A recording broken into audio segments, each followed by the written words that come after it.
Why every artist should struggle? So I did workshops, I did demonstrations, wrote a book, made paintings, won awards, but then also I was not earning.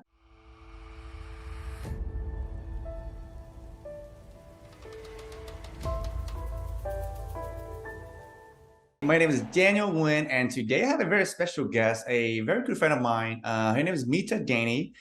She is an internationally renowned, award-winning Indian watercolor artist who is now based in Burnaby, Canada. She's completely self-taught artist specializing in painting in hyper-realistic style using watercolor. Meeta was selected one of the Grandmaster of Fine Art around the world in 2017. She is a signature member of Federations of Canadian Artists. She is also an author of a book called Realistic Watercolor Unleashed. I gotta say, I saw the book pictures and it looks really cool. It looks so real. Meeta, welcome to the show. How are you today? Hey, thank you. Thank you for calling me in your show.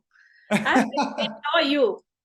All right. So, what an introduction. Can you introduce yourself and share with, our guests who you are and how'd you get started in the business? So my short introduction goes like this. I'm a professional watercolor artist.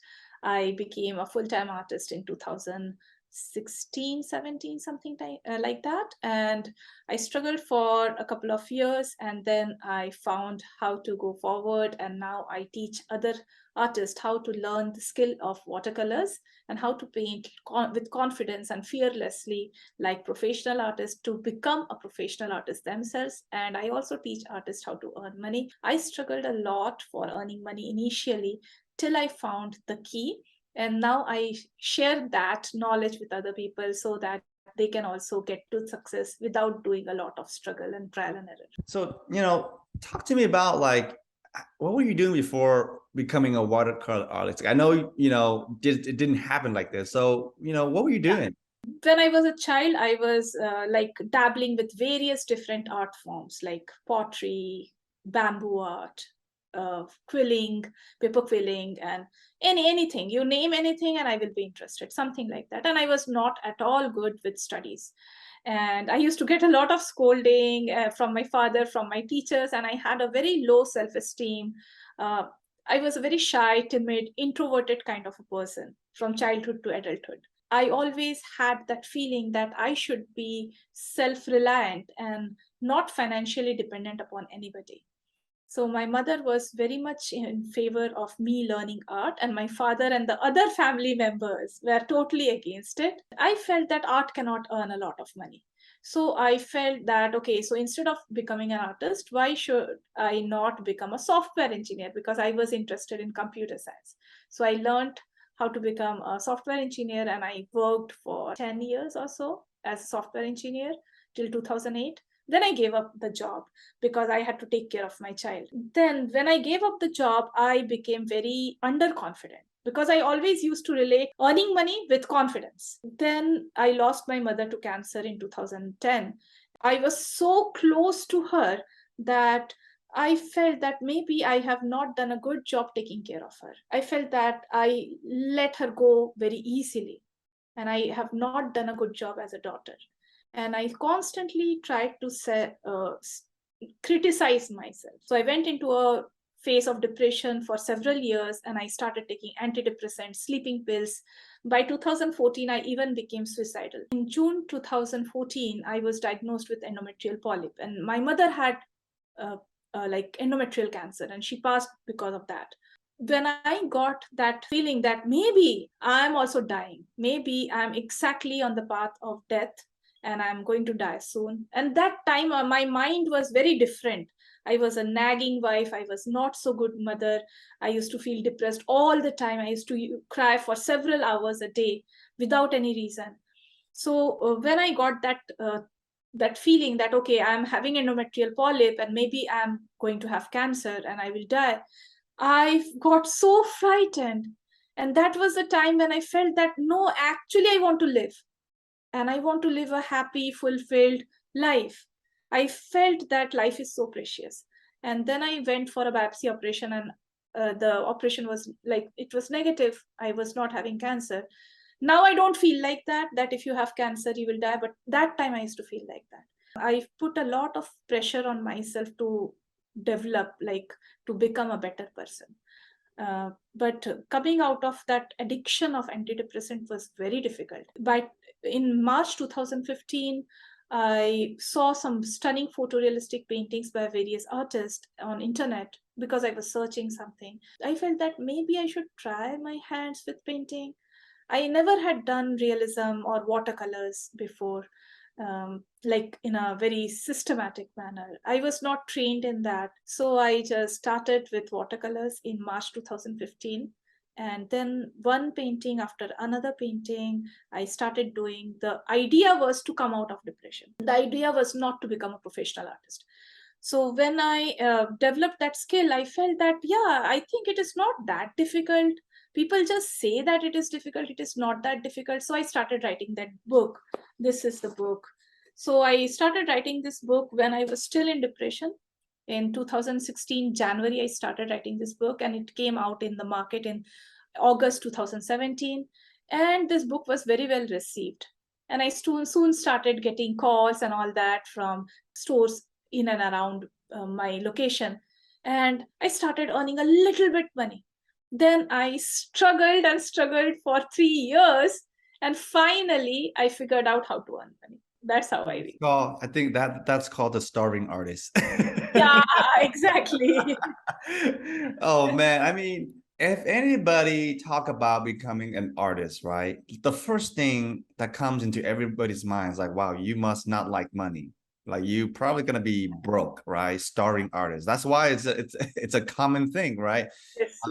Most artists, are great at their craft, but making money is not, it's a business, it takes a different life skills to monetize it, to kind of maximize it. So talk to me about how did you overcome that? Because I know you picked up watercoloring very fast and you become very good at it, even wrote a book on it. How did you figure out how to make money on this thing? If you think that artists cannot earn money, which is absolutely wrong, which is totally wrong. You just don't know how to do it. Why the concept starving artist is so famous? The concept is famous because people who are earning a lot, they don't keep on saying that I'm earning a lot, right? Artists, they don't do that. Like if you see other businesses, okay, let's say Grant Cardone or Myron Golden, if they are earning a lot, they will shout on the rooftop that they are earning a lot. But artists, they are not doing that. If a lot of artists are earning, they will not shout on the rooftop that I'm earning a lot, right? But the artists who are not earning, they will crib on social media that, oh, earning is so tough and all that thing, right? So that's why that concept starving artist became famous. And earlier days, if you consider that there was no social media, no internet was there, no YouTube, no Facebook, no Instagram, searching clients for artists was difficult. Even phone calls were paid phone calls. Now I make international calls free of cost. There is Zoom. We can communicate with clients. Earlier, all these things were not there. So it was difficult. Now it need not be difficult because we have all that, right? But the thing is, I struggled a lot because I never knew how to talk to people. Like I told, I was a shy, timid, and introverted kind of person who was not scoring like marks, and I had so poor self-esteem, and I was a patient of depression. So, like coming out of that cocoon was very difficult for me, and I used to find peace in painting, right? So I was painting in a small corner of my house, and that was good for me. I don't have to talk to anybody. But the moment of like I have to make a sale, it means I have to communicate with people. And that was I was not good at. I was even scared of people, like talking to people. And that took me a lot of time. How I did it. The question is, like, I struggled for 3 years, 2016-17, complete 18. We need not struggle a lot. Like I think very logically. I was a science graduate. I used to compare that, okay, when I was a software engineer, I never thought how to earn money. Like it was very easy for me. Why every artist should struggle? I used to ask myself questions like this: why every artist should struggle? So I did workshops, I did demonstrations, wrote a book, made paintings, won awards, but then also I was not earning. So I felt that Not everyone will write a book. Not everyone will do all these things. But they should have a way to earn money. When I got that understanding, I felt that there has to be a way. So I had a talk with my husband. It was quite an emotional talk. And then my husband said that, see, Meeta, if you don't know how to earn money, why don't you go and learn from somebody who can earn money? It is so logical. But sometimes the logical things seems illogical and seems like impossible. So then I started on Googling like how to earn money. And then I started getting Facebook ads on my Facebook.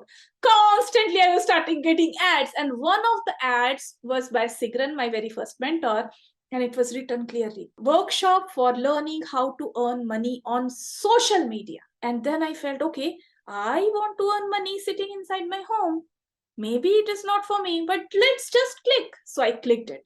And then it said that I am teaching entrepreneurs how to earn money. And said, entrepreneurs? I'm not an entrepreneur, I'm an artist. So it is not for me. My husband said that even if you are not an entrepreneur, there is no harm to check out how to earn money, because that is exactly what you want to do. So I joined a 5-day challenge, and she taught a lot of things. And one of the thing is, if you are working for yourself and want to earn money based upon what you are doing, you are an entrepreneur. And I said, oh, I am an entrepreneur. And that was a light bulb moment for me. I never knew that an artist, a professional artist, is an entrepreneur.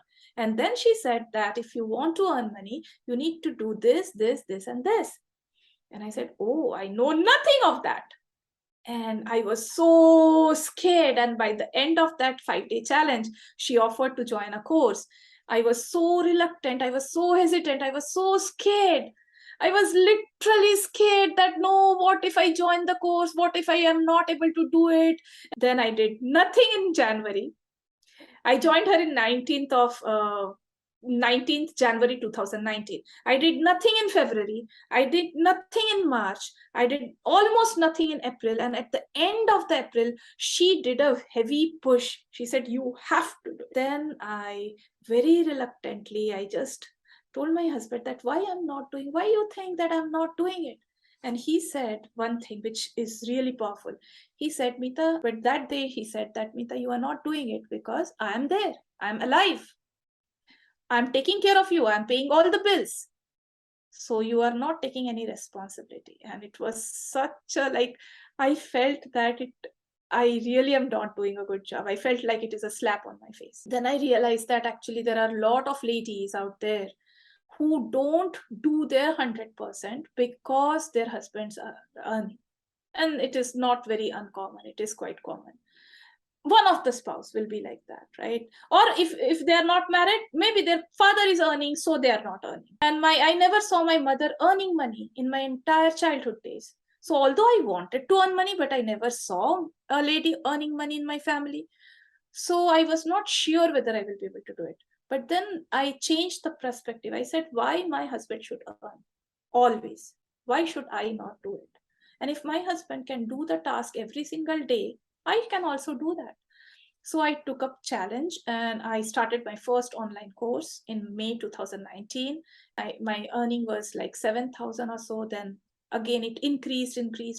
I learned all the skills of branding, promoting, marketing, selling. The most important thing happened. A lot of limiting beliefs were holding me back. And then I learned NLP. I went to Australia. And from there, I learned how to overcome all the limiting blocks. So if you start from May 2019 to April 2020, I earned more than 500,000 US dollars. So that blew my mind. I got that success in a very short amount of time, just when I overcame all the limiting blocks and learned the skills. That's amazing, Meeta. So what was the biggest switch that you overcome, and right after that, right, you start making money? Okay, so there are not one single switch which has to be overcome. So first thing is the point of view has to change. From childhood to adulthood, an artist thinks art as a hobby, isn't it? It is a hobby mindset. It is a low priority. Why we do develop hobby? We develop hobby to enjoy, to feel good. But earning money is a total different concept. when you give something valuable to another person, the person gives money you in return. So it is a service we have to do. So there are a lot of aspiring artists who want to earn money, but they don't want to do it for somebody else. They want to do it for themselves. The total idea is to get money for their family. It is totally for themselves. So they don't feel that much power inside them to ask money from somebody, because asking is not a good way. Like from childhood to adulthood, we are told that you don't have to ask another person. If they feel to give you, they should give you. You have to ask. Like if you don't ask for a sale, you will never get a sale, isn't it?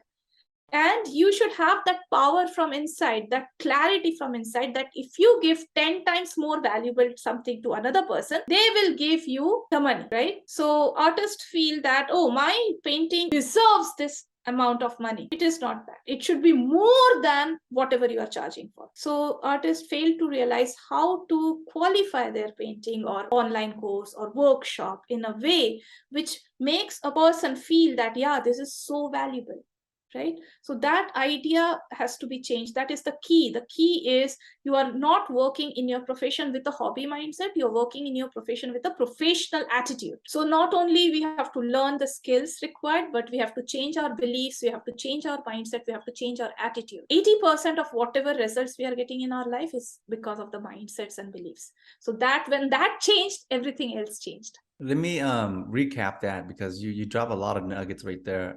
So me and Meeta, we're in a mastermind together at Myron Golden in Tampa, Florida. And that's where, me and other successful 7-figure, 8 figures, entrepreneurs are there to learn from the master of sales, right? And for me, I had the same, epiphany, because you said, you got to make sure the value you're giving is 10 times 10 times minimum money, the cost, right? So I never understood that.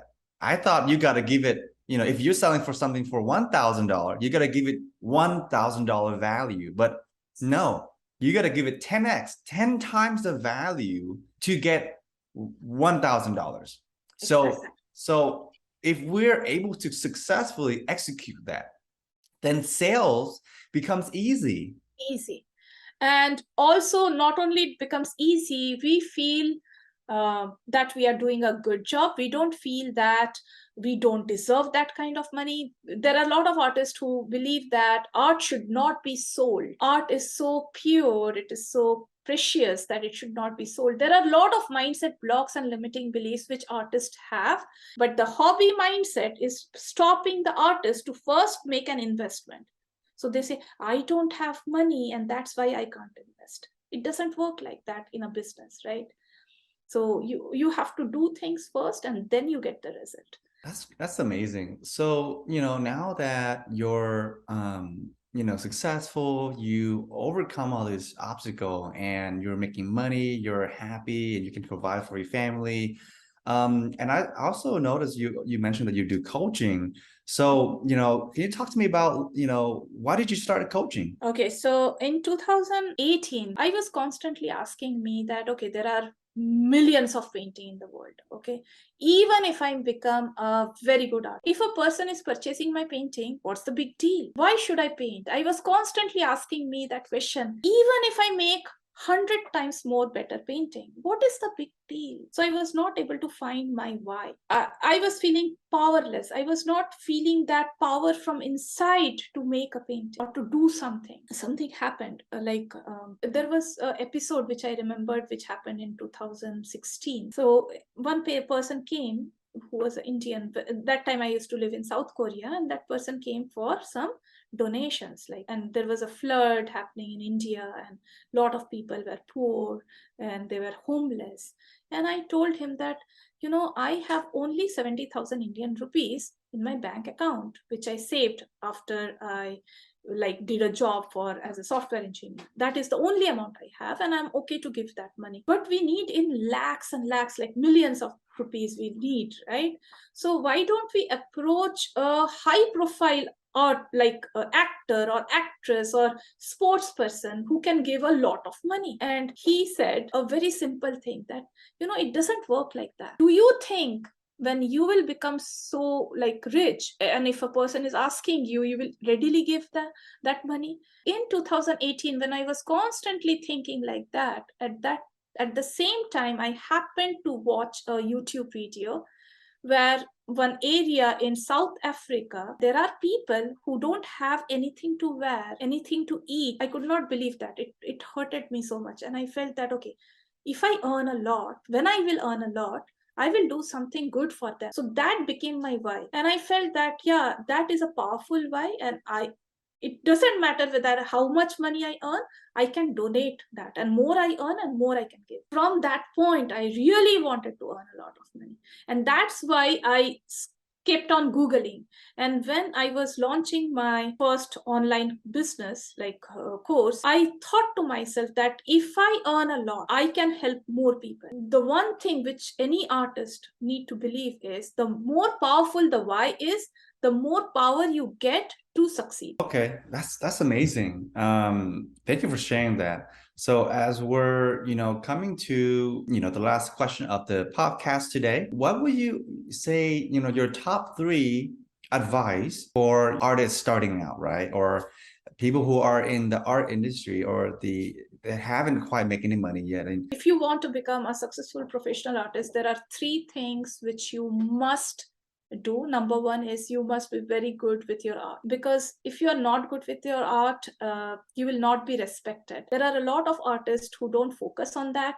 They just try to make paintings in hurry, or they make paintings fast. Second thing, you must have at least more than one parallel source of income in a location independent manner.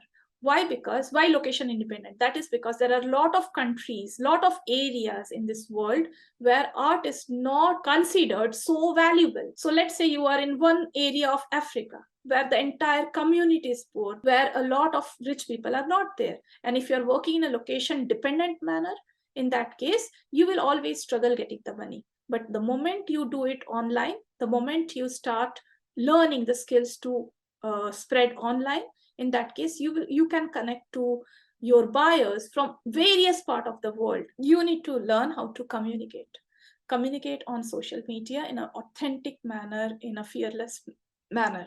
And that is important, because nobody will come to you unless and until you communicate in the right way. These are the three things that if you learn, you will be able to earn consistently and confident. So that's what I want to send message to the viewers. yeah, thank you. So, how can somebody reach out to you and, kind of get in contact? Where can they connect with you? So I'm there on social media, all the platforms: LinkedIn, Twitter, YouTube, Google, Facebook, even YouTube. So the easiest way to contact me is on Instagram. If they write Meeta Dani, MWTADANI, they can connect me on Instagram, and from there they will get all the links. All right.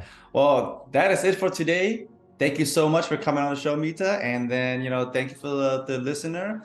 Until then, we'll see you next episode. Thank you. Thank you so much, Daniel.